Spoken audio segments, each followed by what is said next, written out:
Ahora estás escuchando Podcast Agricultura.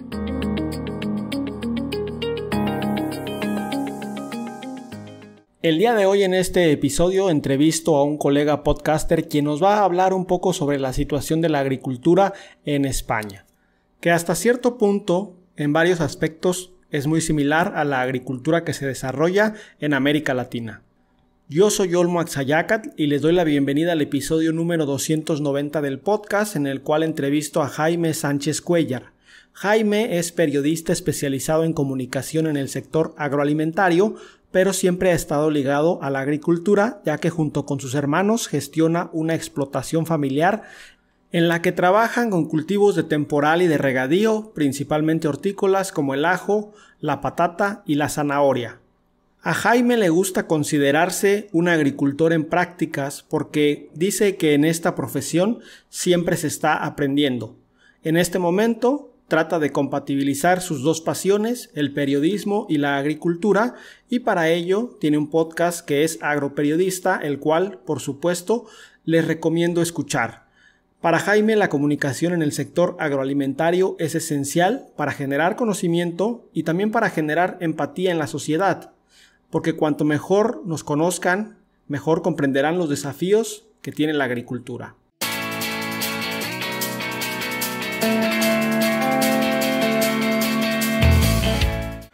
Hola Jaime, para comenzar nuestra plática me gustaría preguntarte quién es Jaime Sánchez, qué estudiaste y a qué te dedicas para que las personas del podcast te conozcan. Bueno, pues nada, muchas gracias Olmo por la invitación. Bueno, pues soy periodista, vivo en Valladolid, en España, y bueno, me considero un periodista especializado en el sector agroalimentario, ¿vale? Es a lo que me he dedicado los últimos años, en hacer informaciones especializadas para el sector y en trabajar en departamento de comunicación de una cooperativa agroalimentaria. Y luego, bueno, pues también junto a tres hermanos míos, pues tenemos una explotación agrícola familiar que heredamos de nuestro padre. Y bueno, pues compagino el periodismo con la agricultura. Oye, si tú vienes de familia agricultora, ¿por qué en un inicio estudiar periodismo y después enfocarlo hacia la agricultura y no comenzar a lo mejor como agrónomo? Bueno, pues nosotros somos muchos hermanos en la familia y la verdad es que agrónomos ya había varios. Entonces digo, bueno, por diversificar, ¿no? La formación de la familia. Ok. No, ciertamente yo antes de empezar la universidad no sabía muy bien qué estudiar. Y bueno, me llamó la atención el mundo del periodismo y a ello me enfoqué. De hecho, mis primeros trabajos en el mundo del periodismo nada tenían que ver con el sector agrario. Yo estuve trabajando en varios medios de comunicación en temas de economía y de política. Pero efectivamente la agricultura siempre la hemos tenido en casa. Los veranos había que echar una mano trabajando pues todo el verano, ¿no? Y también pues luego los fines de semana y los ratos que hacían falta, ¿no? Y bueno, siempre me ha gustado. Y de hecho hasta en el año 2012, de hecho decidí parar todo el tema del periodismo y dedicarme exclusivamente a la agricultura. Luego ya en el 2018, o sea, 6 años después, volví un poco a la comunicación y ya compaginando las dos materias, periodismo y agricultura. Oye, ¿por qué dar un parón de 6 años en tu labor? Digamos, me interesa mucho este punto de dices, no comencé haciendo periodismo para el agro, pero después en algún momento decidiste hacer periodismo en la agricultura. ¿Cómo se da ese cambio y por qué ese parón de 6 años? ¿Te encargaste de la finca familiar o qué fue lo que hiciste? Eso es, en esos 6 años yo me puse al frente de la explotación familiar. Yo estaba centrado en el periodismo, pero ciertamente, pues, no sé, hubo un momento ahí, un momento de desencanto, ¿no? Con la profesión. Esta profesión pues a veces es ingrata y tiene situaciones pues que te van minando un poco tu vocación y llegó ese momento en el que, bueno, pues me apetecía probar, intentar gestionar la explotación agrícola y ponerme al frente de ella. Fue una etapa preciosa porque al final pues me encanta, ¿no? Me encanta la agricultura, lo vives con pasión, es una profesión maravillosa porque a lo largo del año va transformándose por completo y bueno, pues tenía mucho que aprender, mucho que aprender en el campo de la agricultura. Menos mal que tenía buenos agricultores vecinos que me ayudaron muchísimo, muchísimo. Mis amigos Ismael y Rubén. Pero vamos, y entonces nada, luego ya se dio la casualidad, luego la oportunidad de poder compaginar los dos aspectos, el tema del periodismo con la agricultura y entonces digamos que ahí ya me sentí pues con las ganas de poder disfrutar de las dos profesiones. Interesante sin duda esta situación tuya que nos comentas.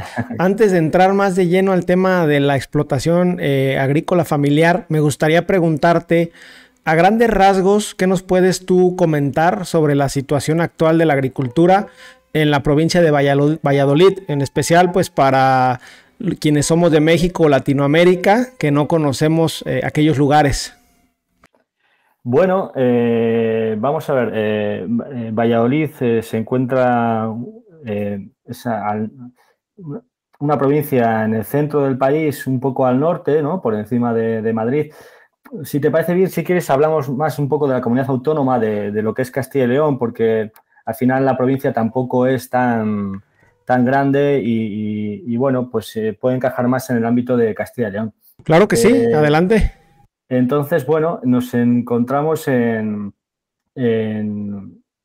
una zona llana donde siempre ha sido el cultivo principal el cereal, ¿vale? El cereal de secano. Esto siempre se ha considerado, bueno, estamos en Castilla, un poco el granero de España, ¿vale? Grandes superficies llanas dedicadas al cereal.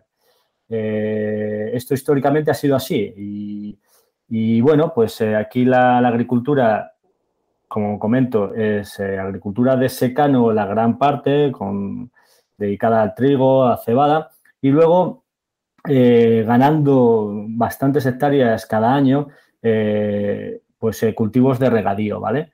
Cultivos de regadío, bueno, hasta el punto de que Castilla y León ya es la tercera comunidad con mayor superficie de regadío en España, por detrás de Andalucía y de Castilla-La Mancha, las otras dos comunidades más extensas. Y ahí en el regadío, pues principalmente, bueno, podemos citar como cultivos principales el maíz, podemos hablar de hortícolas, por ejemplo, pues el ajo, la cebolla, la zanahoria, el guisante.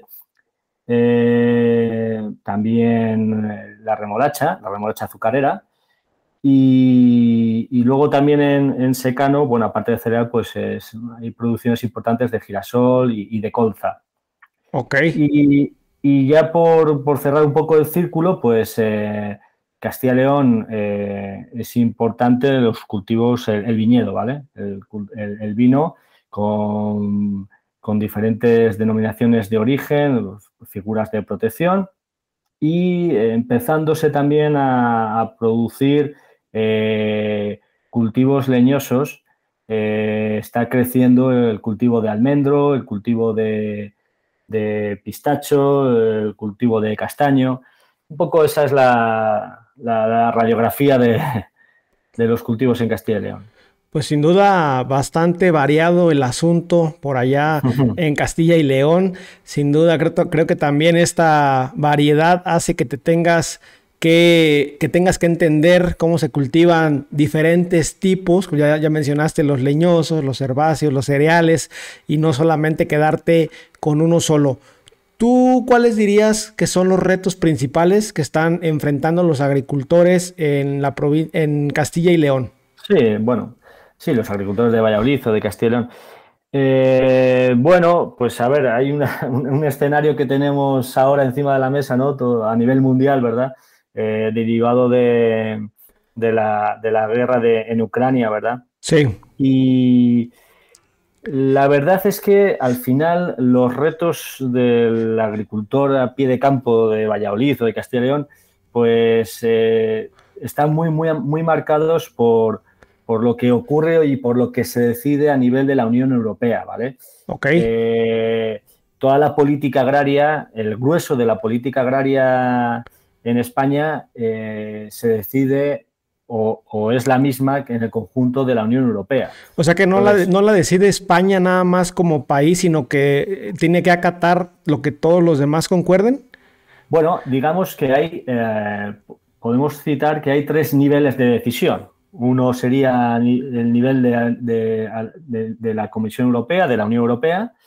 Luego sería el segundo nivel a nivel de país y el tercer nivel a nivel de comunidad autónoma.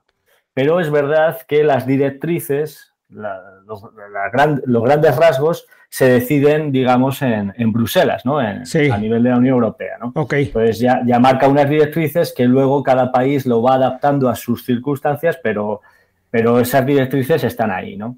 Muy bien. Entonces, bueno, ahora mismo aquí, no sé, de lo que más se está hablando es la Unión Europea tiene fijados varias directrices para hacer una agricultura muy ligada y muy colaborativa con el medio ambiente, una agricultura muy respetuosa con el medio ambiente, con una serie de obligaciones, ¿no? Para el año 2030 ya, de restricciones de uso de fitosanitarios, de crecimiento de la agricultura ecológica y bueno, incluso para no sé si conocéis la política agraria comunitaria, ¿no? La PAC que llamamos aquí, No. que son, ¿vale? La PAC es, bueno, es la política que decide la Unión Europea los fondos, ¿no? Los fondos que va a destinar al sector primario la Unión Europea, ¿no? Ajá. Entonces, el próximo año, 2023, en enero, entra en vigor una revisión de esa política y, bueno, pues marca unas exigencias medioambientales pues cada vez más fuertes, ¿no? Cada vez más fuertes. Y pues compromisos, ¿no? Que tienen que adquirir los agricultores en sus producciones para si quieren seguir recibiendo los fondos compensatorios, digamos, que están recibiendo hasta ahora. Entonces, ese es un poco, marca las líneas y marca el debate. Ahora mismo, varios países, ¿no? Ya han alzado su voz que con el escenario actual, pues estas obligaciones medioambientales pueden dificultar el hecho de garantizar los alimentos a la población. En principio, en Europa no debería tener problema, pero sí pues que no se produzcan suficientes alimentos para potenciar todas las exportaciones de alimentos que se producen, ¿no? Ok. Entonces hay varios países exigiendo, proponiendo que se relajen, ¿no? Esas medidas de Sí, que no les exijan tanto. Efectivamente, o que al menos se suavicen los plazos, ¿no? Los plazos de cumplimiento. Ok. Porque son bastante importantes. Y además de la cuestión medioambiental, Jaime, en tema de tecnología, ¿qué tan tecnificada está aquella región? Bueno, pues ahí esto sí que quizás es difícil, ¿no? Es difícil la pregunta, pero sí que respecto a otras comunidades autónomas, quizás estemos en Castilla y León un paso por detrás, ¿no? Un paso por detrás dentro del conjunto de España en materia de digitalización. Yo pienso y de tecnología, pienso que hay comunidades más avanzadas, por ejemplo, en la gestión del uso del agua, en la gestión del uso del agua, hay comunidades más avanzadas, quizás porque ellos tienen, estoy pensando más en el sur del país, en Andalucía, en la zona de Almería, en Murcia. Sí. Ellos tienen unas necesidades hídricas más complicadas, ¿no? Por la escasez de lluvias, y entonces digamos que tienen desarrollada más la tecnología para poder aprovechar mejor el recurso del agua. En otros aspectos, en cuanto, por ejemplo, a la agricultura de precisión, bueno, pues se está implantando y se está desarrollando, pero bueno, yo pienso que sí que estamos un poco por detrás. Hay grandes explotaciones de cultivos leñosos en Castilla-La Mancha o en Extremadura que pienso que llevan un paso por delante de lo que ocurre aquí en Castilla y León. Sí, es interesante esto que comentas y te hice la pregunta porque al menos hasta donde yo he llegado a escuchar, los cultivos leñosos liderados a lo mejor por el olivar se mecanizan mucho, quizá por una falta de mano de obra. No sé si en esa región y en toda España haya escasez de mano de obra o no sea ese un problema. Efectivamente, esto es uno de los problemas que generalizados en el campo español. Hay un problema de falta de mano de obra y digamos que la tecnología puede tratar de paliar o de ese problema, ¿no? Ese problema. No, es difícil esos trabajos, por ejemplo, en cultivos leñosos, en el olivar, en la cosecha o, por ejemplo, en el viñedo, ¿no? Que aquí está más extendido, por ejemplo, a la hora de cosechar o a la hora de hacer tareas de poda, por ejemplo, pues no resulta nada fácil conseguir una cuadrilla que haga esos trabajos. Bueno, a esto casi lo enlazaríamos quizás con un problema también generalizado que existe en España y muy acusado aquí en Castilla y León, que es el problema de la despoblación de los pueblos. La gente pues se desplaza a vivir a las ciudades, los pueblos van reduciendo poco a poco población y en algunos puntos donde ya era muy baja, pues la situación es dramática y no encuentras personal para poder hacer estos trabajos. De hecho, he escuchado en las noticias en varias ocasiones que cierto pueblo español ofrece a gente del extranjero una renta muy baja o trabajo para que yo creo que hagan este repoblamiento, ¿no? Y no se pierdan ahí la civilización. Sí, hay iniciativas de todo tipo. Hay pueblos pequeños que, por ejemplo, ofrecen, pues eso, a lo mejor te ofrecen un puesto de trabajo, una vivienda y porque esto suele ocurrir, por ejemplo, en los pueblos cuando baja el número de niños por debajo de una cifra, por ejemplo, pues pierdes el colegio. Ok. Pierdes el colegio y entonces ya los niños que queden en ese pueblo se tienen que desplazar a otra localidad, ¿no? Entonces, por ejemplo, esos ayuntamientos pues optan por ofrecer este tipo de vivienda, trabajo y tal, para intentar buscar familias con niños para poder mantener esos servicios, ¿no? El colegio o incluso poder mantener pues la sanidad, el centro de salud. Realmente es un problema muy grave. Hay muchos expertos debatiendo y pensando cómo solucionarlo. Sí. y nadie da con la tecla. Al final, pues bueno, digamos que la sociedad actual pues mira constantemente hacia el medio urbano y no hacia el medio rural y eso pues también origina otros problemas que no sé si nos da tiempo a comentarlo, ¿no? Pero al final es Adelante. verdad que al final esa separación, ¿no? Entre el medio urbano, esa distancia, ¿no? Entre el medio urbano y el medio rural, pues aquí cada vez es mayor y muchas veces pues las personas que viven en la ciudad pues no comprenden o no conocen pues cómo se producen los alimentos o las dificultades que tiene el agricultor en el campo y al no conocerlo pues al final no empatizas, ¿no? Y no te haces partícipe de los problemas que tenemos las personas que vivimos en el campo, ¿no? Así es, tienes toda la razón. Hace falta esa empatía y Sí, desafortunadamente vamos en el sentido contrario, como dices, no esa desconexión de que la gente se quiere ir a los centros urbanos y cuando se va se olvida de todo lo que hay en el campo. Jaime, ya comentaste que trabajas en la finca familiar o que llevas junto con tus hermanos, me imagino, la finca familiar. sí. ¿Nos puedes comentar qué cultivos has trabajado? Y también me gustaría que nos comentaras qué has aprendido trabajando en agricultura, tú que tienes una formación de periodista. Bueno, vamos a ver, nuestra explotación pues es una explotación normal en la zona.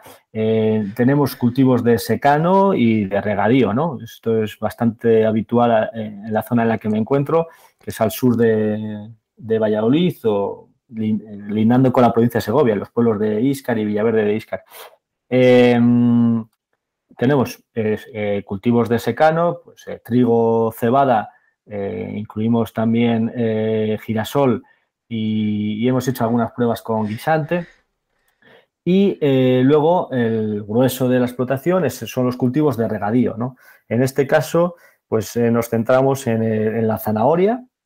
La zanahoria es un cultivo muy importante en la zona en la que nos encontramos. De hecho, entre las provincias de Valladolid y Segovia, que estarían, digamos, en la zona norte del país, y las provincias de Sevilla y Cádiz, que estarían al sur del país, pues entre esas cuatro provincias, pues probablemente se produzca en cerca del 80% de la producción de zanahoria que hace España, ¿no? Ok, Entonces, bueno, pues zanahoria, hacemos patata, hemos estado haciendo muchos años, décadas, remolacha azucarera y hacemos también ajo. Y luego, hace 3 años, pues también hemos, dos parcelas más pequeñas, hemos diversificado y hemos puesto una parcela de almendros y otra parcela de pistacho. ok, O sea que digamos que tenemos aquí de todo. de todo, ¿no? De todo. Oye, Jaime, un paréntesis, de esos Sí. cultivos que mencionas, ¿cuál ha sido el más complicado para ti? O no para ti, sino que tú has visto que su cultivo sea más difícil.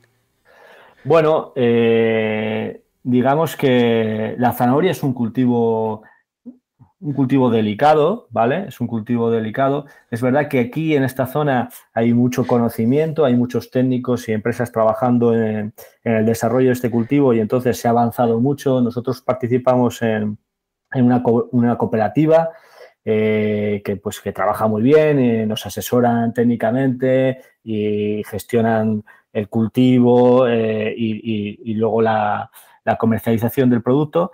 Pero bueno, digamos que la zanahoria pues es un cultivo que hay que estar muy encima, ¿no? Muy encima de él para no cometer errores y porque, oye, pues un error, pues al final lo vas pagando según va avanzando el ciclo de cultivo. Sí, Así como sea el error, así lo vas a pagar después. ok. Y sí, quizás la zanahoria, ¿no? Muy bien. Y entonces, de los mayores aprendizajes que has tenido en estos años trabajando en la finca familiar, ¿qué nos podrías contar? Bueno, digamos que probablemente cuando ves la agricultura desde fuera, bueno, pues la idealizas, ¿no? La idealizas mucho, piensas que todo va a ser más sencillo y al final no, ¿no? Hay muchos condicionantes a lo largo del día, a lo largo del año, condicionantes que tú no puedes controlar de ninguna de las formas que van a marcar mucho tu trabajo, ¿no? Entonces, me ha gustado mucho en estos años de trabajo diario estar al lado de personas mayores, veteranas, ¿no? Del cultivo, Sí, de las que aprendes muchísimo, ¿no? De las que aprendes muchísimo, porque es verdad que quizás se tengan un poco de reticencia a introducir cambios, ¿no? A introducir cambios, ¿no? Y eso te cuesta convencerles que, hombre, que podemos hacerlo así, que mira, están investigando y están haciendo y han comprobado y han demostrado que haciéndolo de esta forma, tal, esto les cuesta, pero por el contrario, pues el pozo de la experiencia te aporta muchísimo, ¿no? Te aporta muchísimo. Y bueno, y sobre todo me ha gustado mucho y me gusta mucho compartir momentos con los agricultores, porque al final cuando les conoces, ¿no? Cuando conoces su forma de ser, pues te das cuenta de que joder, son gente dura, ¿eh? Gente dura que tiene mucho dinero en juego puesto ahí en la tierra, de que se están jugando que se están jugando los cuartos y entonces al final ese saber estar, ese saber tener la calma, ¿no? Tener la calma para poder afrontar los problemas. Sí, claro. Pues es muy interesante. Sí, sin duda, efectivamente. Jaime, tienes un podcast que se llama Agroperiodista. Cuéntame cómo surge este proyecto y qué es lo que ofrece. Y aquí un paréntesis rápidamente. Al día de hoy tienes 21 episodios, ya te puedo decir que ya los escuché todos y a la audiencia es un podcast que les recomiendo porque sin duda entrevistas en varios de estos episodios a gente mayor, a gente con experiencia que justamente nos transmite sus conocimientos. Bueno, Olmo, muchas gracias. Yo no me he dado tiempo a escuchar todos tus episodios porque son muchos más. Así es. Son muchísimos más. Tú me la pusiste fácil, 21. Todavía. Sí, sí. Bueno, siempre en el mundo del periodismo siempre me gustó el tema de la comunicación con la voz. La radio siempre era mi medio y es mi medio preferido, ¿no? Entonces, digamos que, bueno, la voz te da unas posibilidades enormes de comunicar. No hay nada que comunique tan rápido como la voz. Y esto es increíble, ¿no? Avanza la tecnología, pero nadie, un hecho, un pensamiento, no hay nada que lo comunique tan rápido como la voz. Esto es maravilloso. Sí. Entonces, pues esa pasión por la voz me hizo interesarme por los podcasts y entonces... bueno, pues digamos que vi el interés, ¿no? de ocupar, digamos, un espacio y trato de, por un lado, hablar pues con agricultores que tienen cosas que aportar, ¿no? Agricultores que están haciendo las cosas bien y que pueden compartir su experiencia con otros agricultores y que les pueda resultar útil. Y luego también me fijo mucho en aspectos de tecnología, ¿no? Creo que estamos en un momento de un cambio absoluto en la agricultura que, bueno, mira, como hemos hablado de mi etapa, yo en el año 2012, la tecnología que utilizamos ahora mismo en la explotación, que tampoco es gran cosa, no tiene nada que ver con lo que hacíamos en el año 2012. Okay. Y es que han pasado 10 años, ¿no? Pues imaginaros lo que puede ocurrir en los próximos 10 años.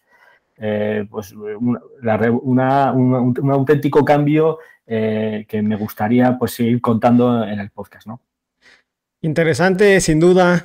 Jaime, ya para ir finalizando nuestra plática, ¿algún comentario final que quieras darle a la audiencia del podcast? No, bueno, nada. Simplemente que escuchen podcast y yo creo que cada vez van surgiendo más proyectos relacionados con el mundo audio y el mundo agro. Creo que tenemos además la suerte de que nos podemos dirigir a un público que pasa muchas horas en un vehículo, ya sea un tractor o ya sea un coche desplazándose. Y entonces que en esos momentos de trabajo pues puede ser interesante, ¿no? Puede ser interesante aprender cosas nuevas, descubrir gente nueva que siempre te van a aportar un punto de vista o una información que no conocías y que te va a resultar interesante. Que prueben, que escuchen y que lo disfruten. Jaime Sánchez Cuéllar, un gusto platicar contigo. Muchísimas gracias. Sé que allá en España ya es bastante noche, pero agradezco tu tiempo y disposición. Pues, Olmo, ha sido un auténtico placer asomarme a tu podcast. Muchísima suerte con todos los proyectos que tienes en marcha y seguro que seguiremos hablando en alguna próxima ocasión.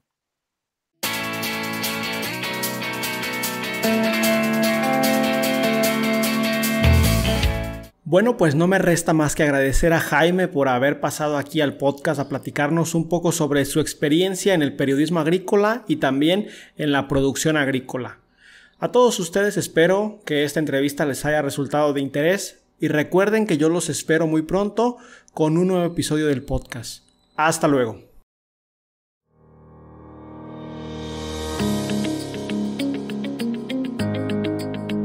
Hemos llegado al final de este episodio. Muchas gracias por escuchar Podcast Agricultura.